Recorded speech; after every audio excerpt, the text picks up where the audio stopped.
Everyone, welcome to my mini blog.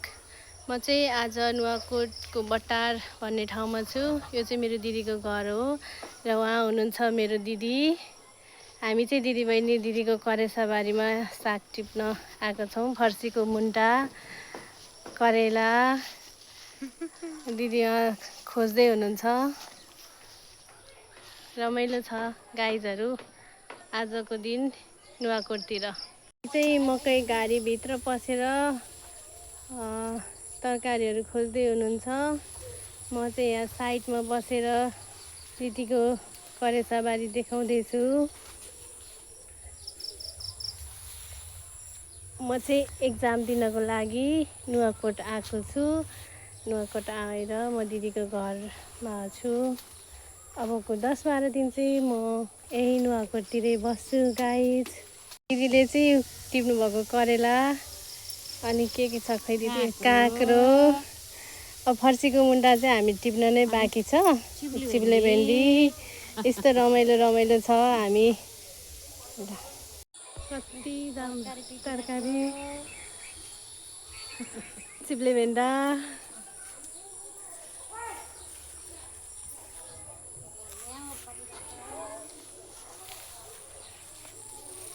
मेवाको बोट पनि देखाउँछ है हजुरहरूलाई। यो चाहिँ मेवाको बोट।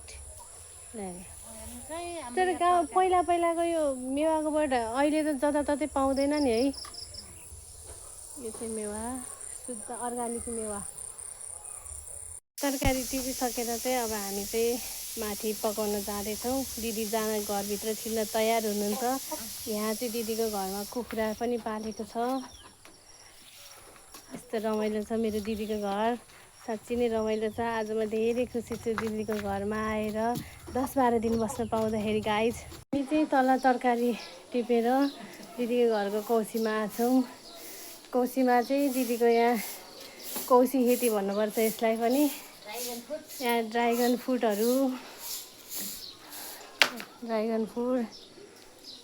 यता फेरि दिदी। यहाँ सुगा छ, यहाँ सुगा। दिदीको घरमा यहाँ प्यारोट पनि छ गाइज। यहाँ 2वटा यसरी राखिएको छ प्यारोट।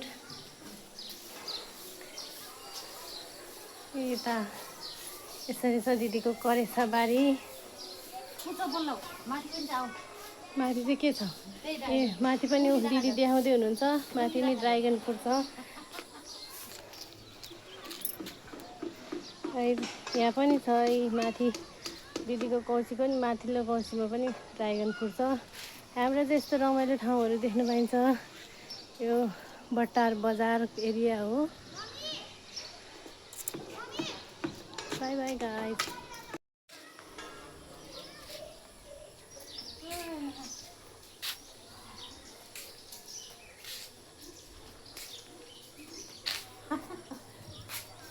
यो अलि राम्रो छ।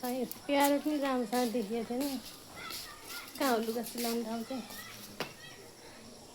ओए सुगा, अलि बाहिर आइदेन यार।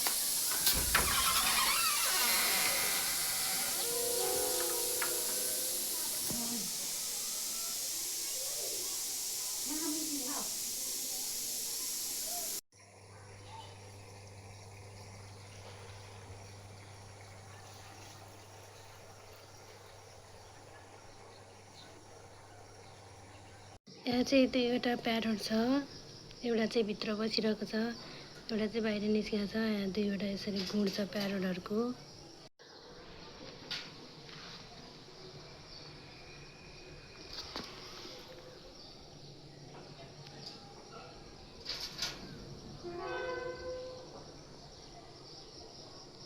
त्यो माथि टाढा देखिएको चुचुरामा चाहिँ के हो रे दिदी? के नाम हो रे?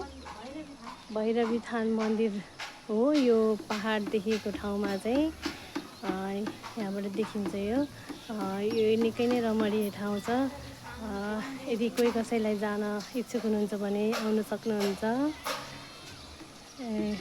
आज चाहिँ यसरी ब्लग बनाउँदै मेरो 2-3 घन्टाको समय बित्यो गाइज। म चाहिँ यहाँ 3 बजे आएको थिएँ।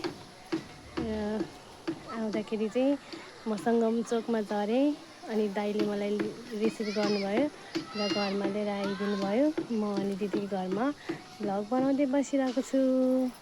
यो चाहिँ मेरो दिदीको घरको कौसी हो। यो कौसीबाट देखिएको एकदम रमाइलो इन्भाइरोमेन्ट हो। यो चाहिँ बटार बजार, निकै यो बेलुकाको समय सुन्दर बजार छ। र मेरो दिदी लुगा बिहान धोएको लुगा सुकाएर टिप्दै हुनुहुन्छ मुसु मुसु हाँस्दै।